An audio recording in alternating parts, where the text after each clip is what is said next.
All right, everyone, welcome back to their Star Wars Galaxy of Heroes video with Fat Phil, and we got a bunch of news today. Before we get into the road ahead and Malicos kit reveal, I do want to just say, guys, thank you so much for your support during this time. It's a little bit dark in here, a little bit different. This is actually not my new house, the new Wampa Cave. We are moved in. It just doesn't have internet, so I'm actually at my parents' house. No, I didn't move in here. I'm not living in the basement. Dining room table. So yeah, we don't have internet over there, so I'm just been, working here today. Hopefully we get that set up tomorrow. So anyway, let's get into our video. Before we do, I want to take a moment and thank my channel members. Thank you guys so much for your continued support. You all are amazing. Again, I can't wait to stream and, interact with you guys again. So I do appreciate everyone's understanding during this time. But let's kind of get in here to what everybody is here to see, right? I know everyone is looking for this road ahead. So we're going to go ahead and get to the road ahead here and talk about it. So let's go, guys. All right. 2023 road ahead. Leviathan, Journey Guide, Galactic Legend Lore Organa, a new raid, Princess, Nisa, and a new character, Captain Drogon. So a lot of stuff in that first paragraph here. Holy crap. Okay.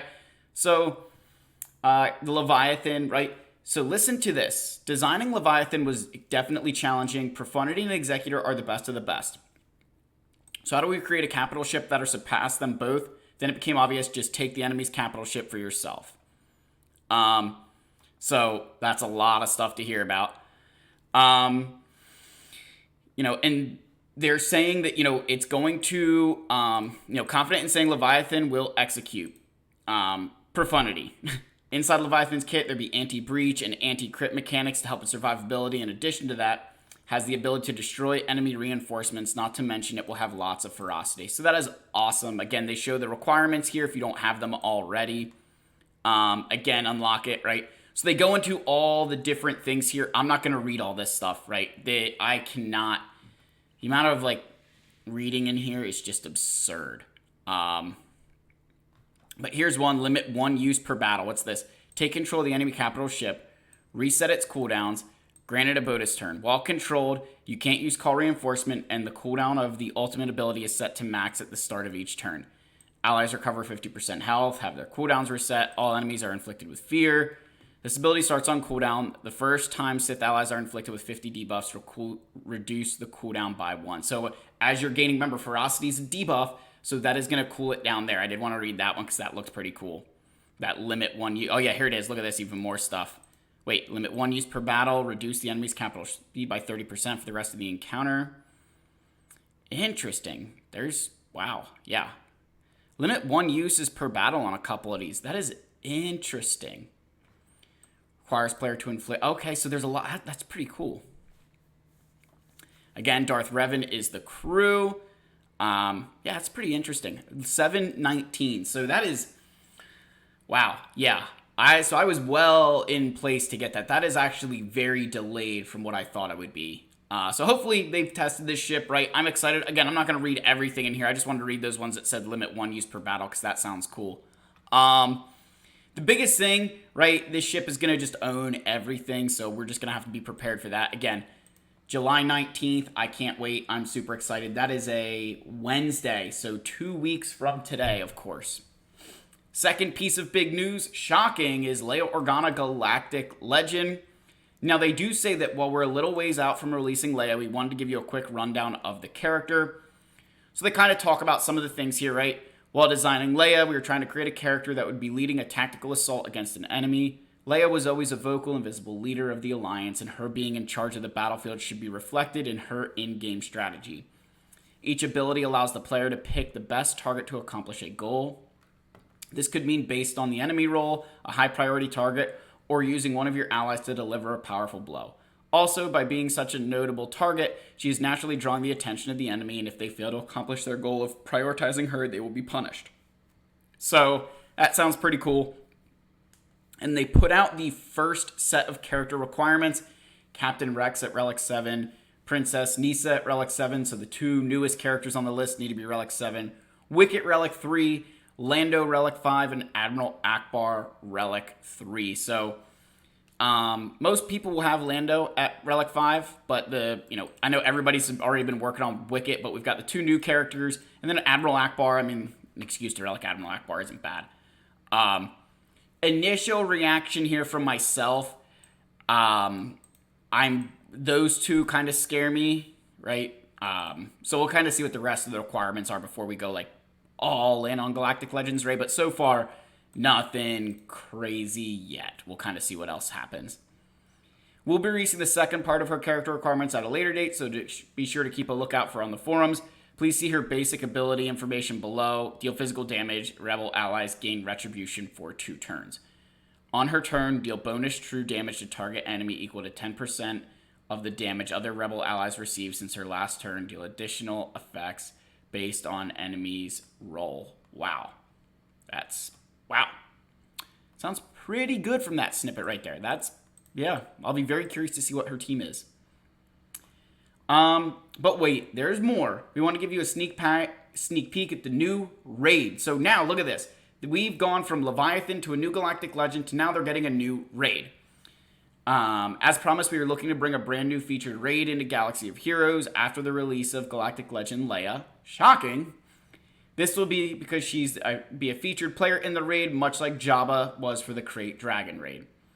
But what will it entail? With the 40th anniversary of Return of the Jedi, it would be great to bring our own unique spin to the classic speeder bike pursuit from the movie. This actually sounds pretty cool. Using the motion check we pioneered for the Dash Rendar level of the Starkiller event, which you guys haven't played that, it's awesome. We will bring the Galaxy of Heroes a brand new way of viewing and playing the game. Your squad will be racing through the forest moon of Endor, dodging trees, avoiding rocks, and skimming over the ground at breakneck speeds in pursuit of the Imperial Scout troopers. You will be asked to bring 3 characters from the list below. These characters will have their abilities changed for the raid as they will all be zooming along on the 74Z speeder bikes as seen in the movie. Awesome. There will be 8 new abilities, a unique basic, and then 7 specials that characters will get 1 or 2 of based on their current abilities in the kits. So that's pretty cool, right? They're going to be changing these character kits to interact with the raid. That is awesome. That is so cool. This is a pretty decent road ahead. All the replacement abilities will not be doing traditional damage, but scoring points in the raid via applying different types of stacking effects onto enemies. When any of these stacks reach a certain level, the enemy will be defeated, scoring you an even larger amount of points. We are working hard to bring these defeats to you as epic cinematic moments, a visual payoff for your strategic gameplay. And they just say, for example, Jedi Knight Luke gets his repulse ability replaced with Divert Attention. Using this will apply stacks of Distract, right? When they reach this thing, right, boom, they're going to be going bye-byes, right? They're going to fall into that tree. Don't forget, how your mods and unique abilities work together. Increasing Luke's potency will increase the amount of Distract you can apply. Different stats will affect different abilities, and we'll have a full list available to everyone before the raid is released. As we know, there's going to be some deep theory crafting and optimization made for 3-person squads you will be bringing to the raid. So right there, just soak that in for a second. This new raid, it's going to be, I think with the Krayt Dragon raid, I feel, and I could be wrong here, but I wonder if it's not having the intended effect they want on the game, right? People are not playing that Krayt Dragon raid nearly as much as they want, probably. And so now they're going to be creating a new one. Except this one does sound like it's... The only thing I don't like about this is right here, like, different stats, applied for each use, or different stats will affect different abilities. I'm kind of nervous of how much you're going to have to switch mods to do this thing, right? Like, you think, I do not have Jedi Knight Luke ever potency because you can't avoid his stun, right? There's no point to have potency on him, so...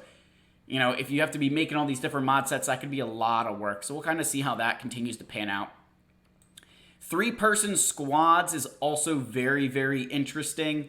Again, just kind of have to wait and see how this pans out. But in terms of the characters allowed, right? Akbar, C-3PO, Chewie, Han, Hera, Lando, Wedge, Jedi Knight Luke, Chirpa, your Ewoks here, right? Piet, Stormtrooper, Iden, Gideon, right? All the different troopers are allowed. So it seems like people who might have been it looks like Imperial troopers, Ewoks, and some rebels, right? I don't know that it's across the board that way, because I'm not seeing like Dark Trooper here. So, they skip some, included others. So we'll have to wait and see how all of those things kind of pan together. So when can you expect this new raid? The team is driving towards fall end of this year. So we've got we've had a year of Crate Dragon raid. We'll get, another year until this raid. We're excited to tackle this new raid in the near future. So here's what I'd be curious about, right? Is how will this raid impact Crate Dragon raid? Will this be on a rotating schedule with the Crate Dragon raid? Is it just going to completely replace the Crate Dragon raid? Like, how are they going to handle that? Because again, this would change a lot of farming guides because everybody's going for Jabba right now. And like all of a sudden you're going to need the newest thing to participate in a raid. So are they going to up the rewards? Is it just going to be like, 1 month you're doing this one month that one, or, I don't know. We'll have to wait and see how that kind of pans out. Outside of those 3 major announcements, we have a few additional items we'd like to discuss. First, a tidbit working on the tiny but mighty Princess Nisa. Again, it's just a new EWOK, right? Expect Nisa to raise EWOK's power level and lift their meta rankings. So that will be absurd to see EWOKs actually good if that's the case. Next up, we are thrilled to introduce a new original character into Star Wars Galaxy of Heroes, Drogon. So again, this is just a character that they've kind of created, right? With that new original character, into the Star Wars Galaxy, like that is the, they just created one out of the blue. Rebel captain who fought with the rebellion on Endor and is a key part of the LEIA squad. So again, there's another character that you're going to add into that requirements list, right? So not only be authentic, but also a character that feels part of the broader Star Wars universe. We're excited to welcome him to the squad and look forward to other ways we can broaden inclusive design in our game. So kind of curious to see what that means. Just because we know what Disney means. So I'll be very curious to see what that sentence means. Broaden inclusive design in our game. That sounds kind of, I don't know, sounds a little bit woke to me, but who am I? Then they just say, thanks for reading, right? We're excited, for the new raid and everything else we announced at AC on the Holo Table. So before we go to like the second part of this, which is Malicos, let's just talk a moment here. So Leviathan, awesome. There's nothing about Grand Inquisitor here. Did anybody notice this? There's nothing about Grand Inquisitor here. I didn't see it. So, that is just absurd to me that they did not announce Grand Inquisitor at this point. This looks really good, right? Leviathan sounds like it's going to be amazing. You can read these on your own time, but it just sounds so good. I definitely think that this is going to be the ship to have at any point in time. So, yeah. Some really cool, interesting stuff here. I'm excited for this. But let's pop over to Malicos, right? So Terran Malicos, a dark side, unaligned force user. Again, the inspiration is from Jedi Fallen Order. So I never played Jedi Fallen Order. But I guess Cal Kestis meets him on Dathomir. Former Jedi who's gone mad after Order 66. CG Coffee had the hardest time defeating this boss in Jedi Fallen Order, so they insisted that he'd be really good in Star Wars Galaxy of Heroes. Okay. So, they just put in some stuff in here. Cool. So, strategy tips, right? You want to reach over 20 so you can utilize the Vile Thrash combo with Die Whelp for maximum damage. Remember, Edge of Madness reduces Malicos' defense stat, not to be confused with his protection per stack. This leaves him vulnerable to burst damage from your opponent. Keeping him healthy will be critical to counteract this. Malicos is an option for Lord Vader's squad if you'd like to use your Maul elsewhere, but his main target will be Seer's unaligned force user squad, really punch up. So that's really nice that you could use him with Lord Vader, right? Like, I actually think a lot of people might take that route because if you don't have Seer and you get this character, but main home will be with Seer. That makes sense.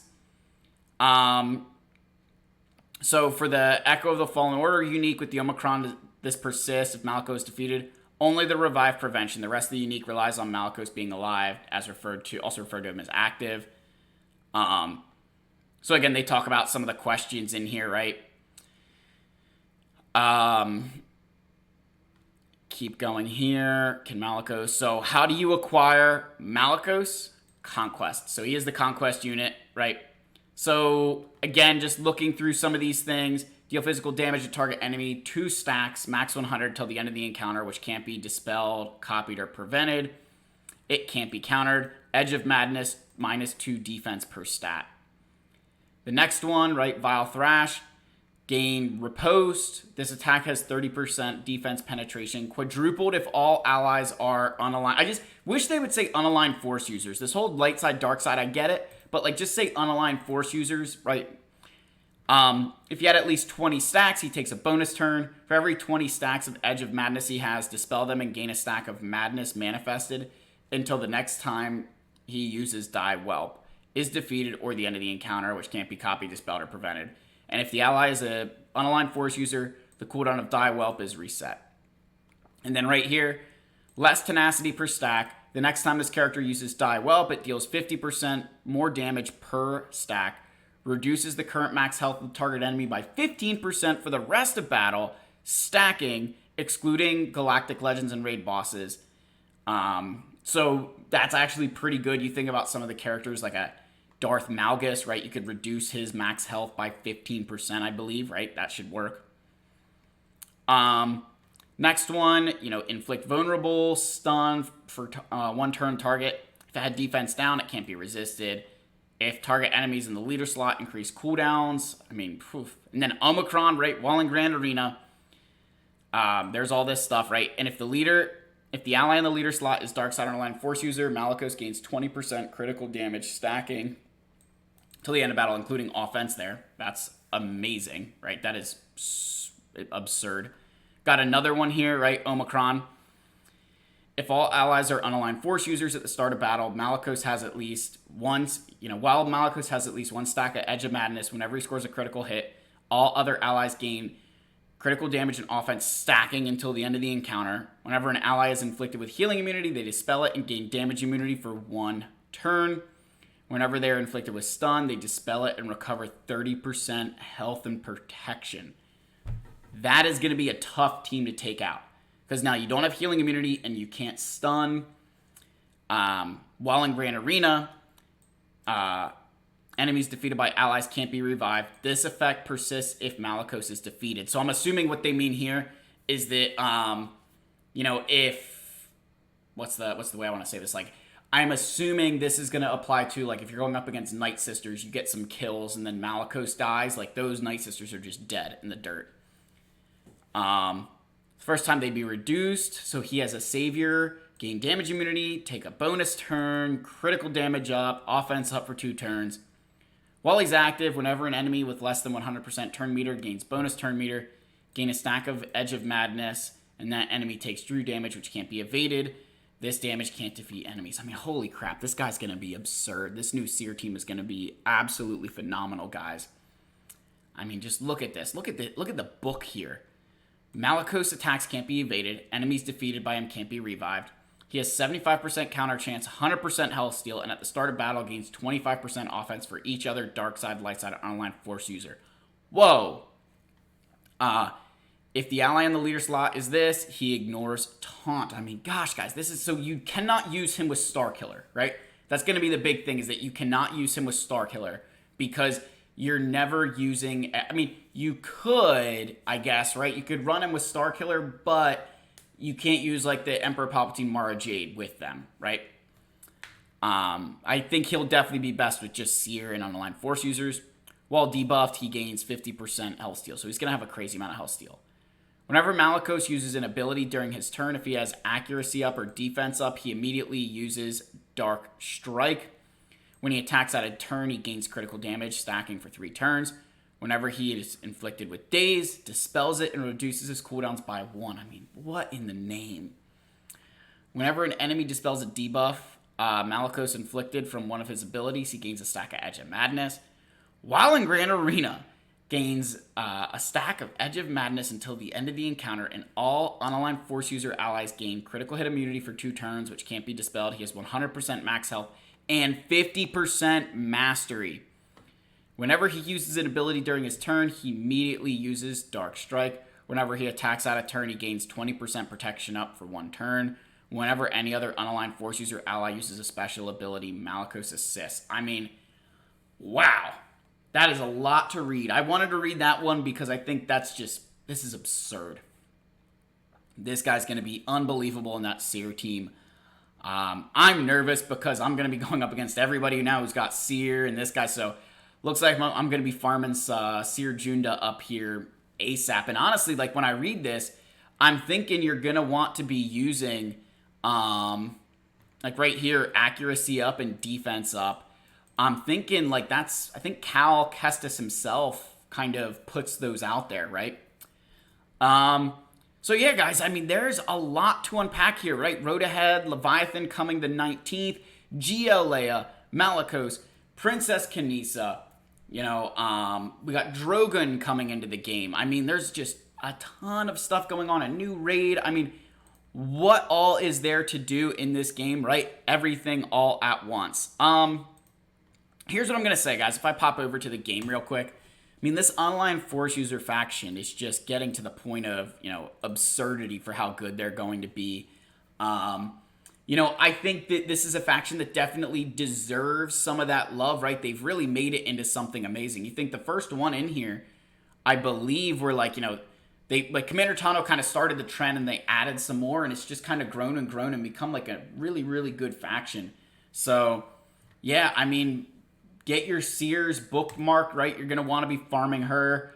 You're going to want to be thinking about Cal Kestis at some point, right? I mean, if I just look at this one for a second here, if the target's like something in accuracy up, so that, I don't know how you're going to have to get those. You're going to have to do something to make sure that, he's spreading those accuracy up things, So there's definitely going to be a lot of stuff to figure out here